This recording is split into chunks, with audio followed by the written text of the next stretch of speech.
and welcome to The Bond. Today we're going to talk about community and how you build a community. You first need to start with your neighborhood, but your neighborhood may have encountered a recent calamity that may have taken that community away from you, and you need to rebuild. But how do you do that? Where do you start? Well, the first thing is you don't just need one house, you may need a variety of different structures. And if you've recently suffered a natural disaster, you want to be cognizant about the fact that the materials that you used to have may not be the materials that you want to rebuild in. So, for example, let's say you had something happen and now you need to wait for the EPA to come by and clean up any toxic material. You can help out a little bit. First, leave it to the professionals to take care of all of the debris removal. That might take about a month or so. But you can also investigate some of the NASA clean air study plants that they have decided would actually help to eat things like benzene, ammonia, and a lot of other pollutant debris. For example, you can go out and buy a peace lily, a snake plant, English ivy, spider plant, a Boston fern, a rubber plant, aloe vera, bamboo palm, and even a golden pothos. There's a bunch more, but those are the ones that NASA has found that actually really help and start you off with that clean air that you need. But now you're going to need to set up your home quickly. One way to do that is by considering something that might be a little out of the usual, and that's a 3D printed house. And that's where we want to talk with our guest today, who is from SQ4D, Sal Ferrari. So Sal, I just want to ask you if you can hear me. Can you hear me? I can hear you perfect. Thank you so much for bringing me on. Fantastic, fantastic. Well, we're very interested in understanding more than just how do you set up 4 walls, but how do you get that in with plumbing and electric and setting up the kitchen, and how many people does it take? There's so many different questions. But first, I want to talk about the materials. What is it that you do? Explain the whole 3D thing to me. Thank you again for having me on, and I'm so excited to share with everyone what we do and how we do it. 3D printing, if you take away the scary words and the fancy technology words, autonomous robotic construction system and AI and all the buzzwords, take away the technology, at the end of the day, this is concrete. It's been used for 5,000 years. We have more testing on concrete than any other material other than water on this planet. But is it environmentally friendly though? Absolutely. It is the most environmentally responsible way to build is concrete. Now, its initial load of carbon is offset over time. So it is a carbon heavy material to initially produce. But if you look at the time frame of a traditional home, every 30 years, we have to reinvent our homes. If we go back 30 years ago, that was the introduction to vinyl siding. 30 years before that, we had aluminum siding. 30 years before that, we had asbestos siding. 30 years before Are we going to go back to log cabin days? Correct. And every 30 years, what do? We dismantle our homes and we bring them to landfills. And 65% of all garbage that is in landfills is post-construction material. So when you look at a traditionally built house out of traditional wood, you will end up rebuilding that house 3 times every 100 years. It'll get completely rebuilt from inside to outside and all the trimmings. With a 3D printed home, like my family is from Italy, and I look at their homes in Naples, Italy. My grandmother's home is 350 years old. It's mortar with brick and block, and it's been there for 350 years and it's never changed shape. I had said earlier I was going to definitely tell you about some of my personal experiences. And when I lost my home to Hurricane Sandy. And it's a very similar situation to what is going on with these wildfires in LA. You know, it's the same but opposite. Yes, one is fire and the other one is water, but both are devastating and both absolutely destroy our communities. And I was displaced and lost my home. My home had 7 feet of water in the house, 5 feet of water in the garage.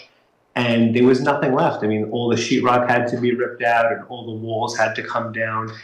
And it's the same exact situation that you have with this virus. Like there's nothing left. And with a 3D printed home built out of pure concrete, 9,000 PSI concrete, which is what we use, it's about 3 times stronger than your traditional concrete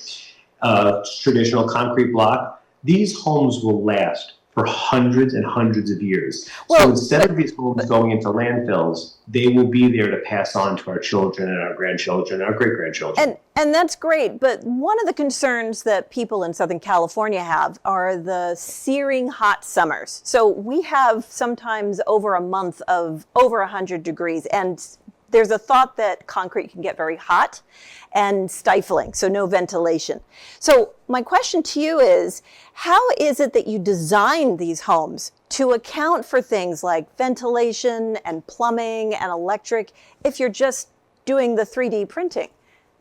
So do you go through a design process? Great question. So how it works is the architects and the engineers design the homes. Okay. Our company is nothing more than a manufacturing plant that comes to site and builds your home. All we do is we take the 3D printed design, the 3D design that your architects and engineers put together, and we take that design, we upload it to our supercomputers, and we create what's called G-code.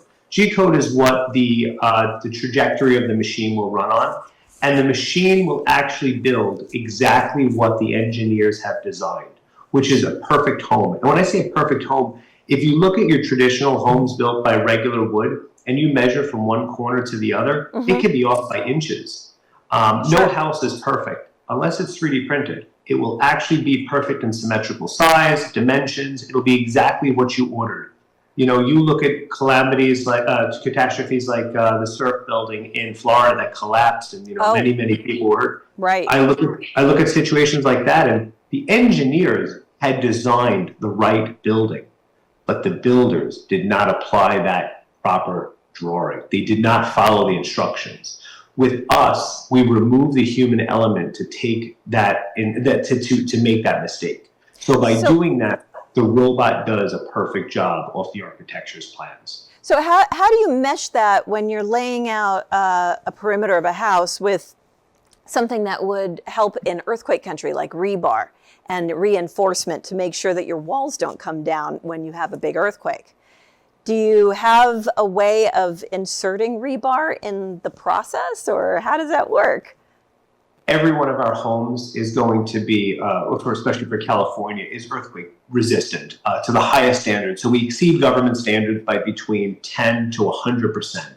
What we do is we strategically place rebar wherever the architects and engineers deem required. And the best part is there's no short steps. So a lot of times houses have issues and buildings have issues because the builders are lazy, or the builders don't want to save some money and cut some corners and pinch some pennies. By doing that, they're putting people's lives in jeopardy. When the engineer and the architect draw this home out and it says rebar here, here, and here, the machine places the rebar exactly where it's supposed to be within 1,000th of an inch. So everything is done perfectly. So there's no questions. If there ever is an issue with the building, it would be on the architect and engineer, because the machine only operates as the architect and engineer designed. So what I'm hearing is that you're not replacing traditional construction. You're actually augmenting what a small family construction company could offer with residential rebuilds. They can offer this as an alternative service by leveraging your machine that comes to the site and helps to build the house. Is that right? That's exactly it. So if you look at the outfit you're wearing, the microphone on your chest, the book in your hand, everything is made by a machine. This pen was made by a machine. My phone was made by a machine. All we're doing is we're taking the 3 last things that are not made by machines, and we're finally making it by machines. The only thing that's not made by a machine today is the homes we live in, the buildings we work in, and the roads we drive on. Now, this 3D printing technology takes those three subject matters and actually automates the process. The same way we automated making this pen, or automated making the Model T Ford and Henry Ford did in 1909. So the only difference is it's the same exact technology that was used before. It's putting together concrete, putting together rebar, putting kitchens in the same way, bathrooms in the same way. We just found a way to automate about 50% of it. And also, protect our workers, because I mean, there's a lot of work-related injuries. 400,000 men and women get hurt in construction sites every year, and 5,000 don't come home to their families. This machine and this technology is going to save hundreds, if not thousands, of lives every single year. And I think that's fantastic, but I want to tell our audience we will be right back after this short break. So let's hear some more exciting stuff from SQ4D. Stay with us.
And we are back, and we're back to talk with Sal. So Sal, I have a quick question about the comparative timelines between a traditional house with lumber and one of your homes. Let's take something like 2,000 square feet.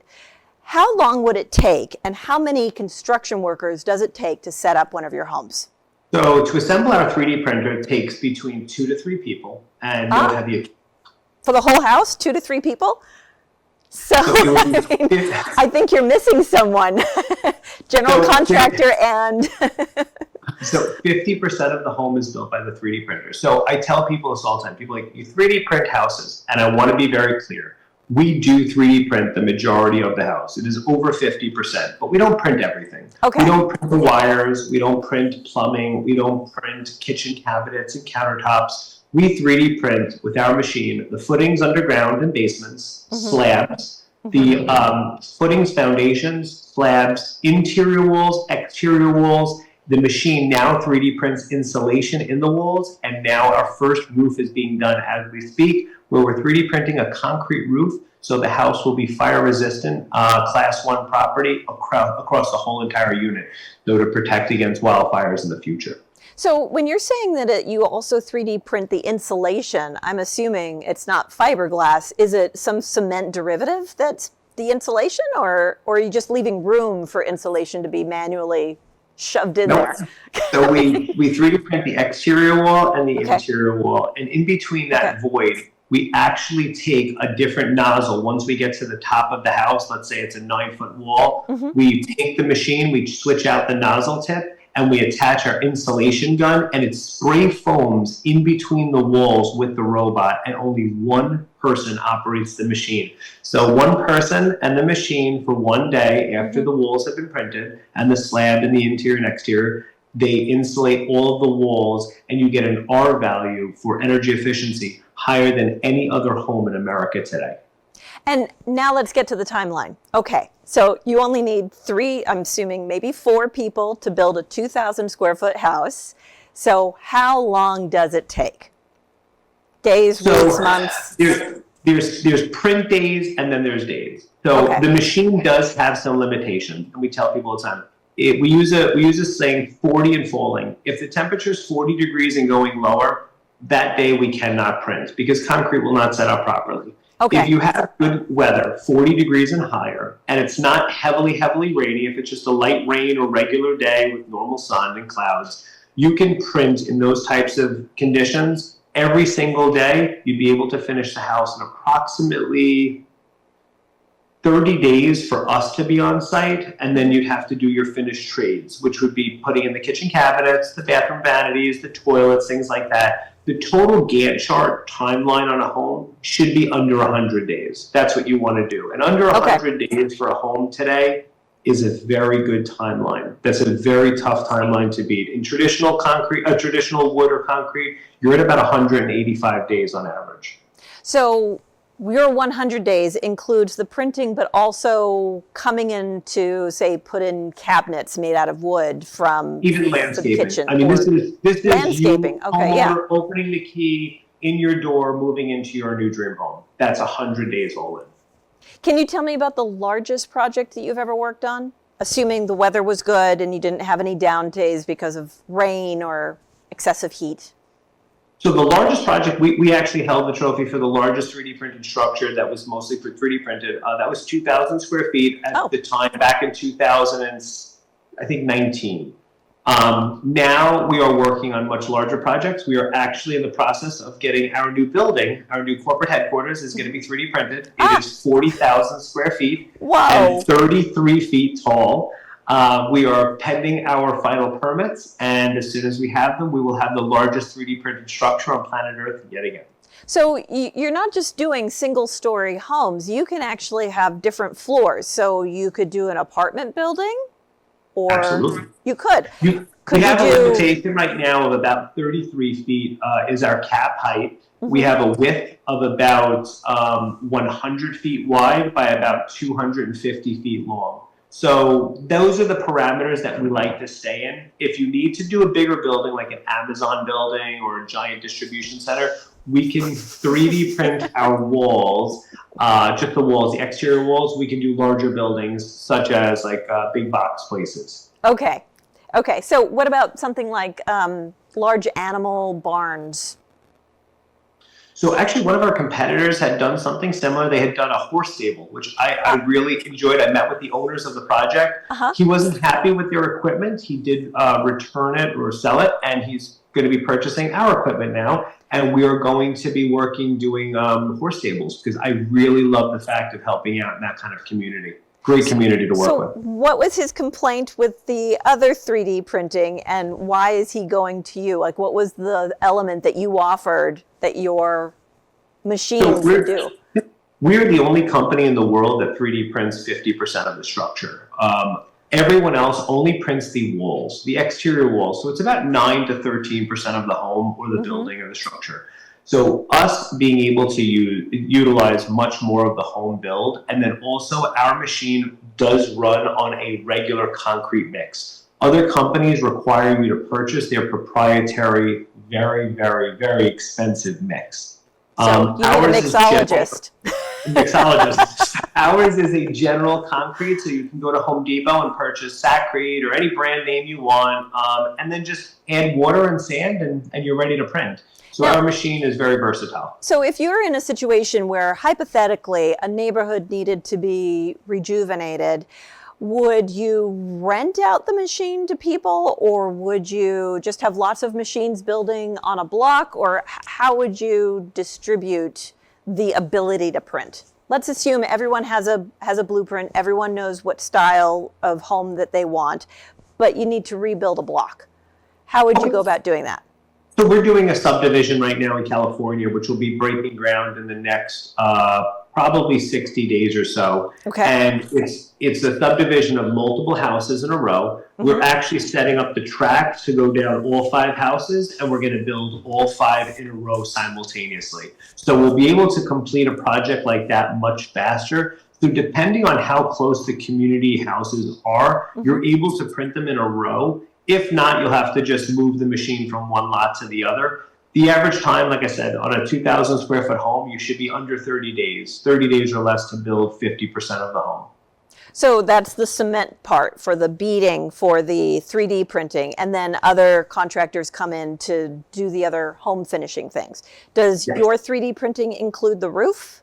Yes, it now does. So we have our first demo house that we're going to be unveiling in the next couple of months. We're going to be doing a press release. It actually is a 3D printed structure that has a helipad on top of it. So we will be landing a helicopter on the roof of this building to show the durability of how amazing this technology is. It's a large structure. It's, I think, 24 feet tall by 32 feet wide by 34 feet long. So it's a nice 1,500 square foot structure, 1,300 square foot structure, 2 stories up in the air, and a 3D printed helipad on top of it. And so it can withstand that much weight for a helicopter to land on it? So it can handle snow load, which is actually, people think the helicopter looks cool, and I like it. It's a cool thing for the buzz, but at the end of the day, snow weighs a lot more, and snow load in New York is very heavy. So yes, it'll handle that weight with no problem. We may even be putting a jacuzzi up on top of there for some promo videos, but it'll be fun. Okay, so in California, we have various how should you put it, natural threats, right? We have the earthquakes, we have the high heat, we have wildfires, and sometimes in Malibu, for example, when we have heavy rains, we're also prone to some mudslides, and we have high winds. So how do you handle all of those? Wind, heat, rain, fire, earthquake, shake and bake. I will tell you, the 3 little piggies taught us this many, many moons ago. You don't want to live in a house built out of straw or wood. You want to be in the brick or concrete home. Okay. That will withstand the big bad wolf and also withstand any of the elements that you're talking about. So what about your foundation, though, right? You need, in general, foundations need to be of a certain depth in order to withstand some earthquakes, right? So how? So the 3D printer prints subterranean up to 10 feet deep. So all of our footings on our houses that we've built prior in New York have been 3 or 4 feet deep. with rebar reinforcement in all of our footings, both vertical and horizontal. So these would be able to handle any type of earthquake load, any type of tornado, wildfire, flooding, anything. I mean, even mold. I mean, mold is such a problem right now in homes. So many people are getting sick in their homes. Sure. Concrete is just mold resistant in general. It's so great. It's the most durable material we've ever created. Well, can you tell me about challenging geographies like terrains, sheer cliffs, like not just a plain flat in a block, but I've beachfront property. How about that on a cliff? No. Can you do a stepped house? That does get a little complicated. The machine does have certain limitations. Okay. It can handle a vertical slope of 10% grade. So for every 10 feet you go, you're allowed to drop 1 foot in elevation. So if you have a 30-foot wide house, I can be 3 feet lower on my left side than my right side. If it is on an extreme cliff where it's like it's a full tilt build, they call, the machine might not be the right applicable device for this product. Within reason, you can handle it. We'll find a way to get it done now. Okay. Well, I really appreciate that. And I just want to say thank you so much for stopping on by and giving us a call. And now that we know that SQ4D was actually inspired by you, unfortunately due to a personal tragedy, but that gave you the motivation to create this amazing machine that now is helping lots of people rebuild and handle all sorts of house permanence that they need. So I just want to say thank you so much for sharing a little bit more about those details. And is there any final parting words that you want to share with our audience before I close? Thank you so much for having us on, and I can promise you this. You met me today, and you'll see us in the future. We're going to be building communities from California to New York and from Texas all the way to Canada. This technology is here to stay, and we're looking to transform communities that have been victimized or hurt from situations all the way to create new communities that need to be built. And we look forward to seeing you guys in the future. Excellent. Thank you so much for stopping on by. And so I just want to remind you that sometimes when you're rebuilding a community, you don't just start with any old house. Sometimes you need to get together with your community, and while you're in the process of rebuilding, you want to remember that your neighbors are still your neighbors. You may have to start bartering, see who can watch the kids while you help work with the architects to build something. Explore your different options for what you can rebuild, and just remember that you want to choose materials that are stronger and more durable than what you had in the past. Think about the natural causes that you could encounter, whether it's heat, fire, earthquakes, floods, or maybe a tornado. Hopefully not a fire tornado, but we do have some high winds out here in Southern California. So think about what it is that works best for you, and then consider these out-of-the-box options. You want to build something permanent. You want to build something that you can build memories in and start reliving your new community. So I want to say thank you so much for joining us. And I want to say thanks to Sal and everyone from SQ4D for giving us a new way of bonding with nature and our community. So until we bond again, take care.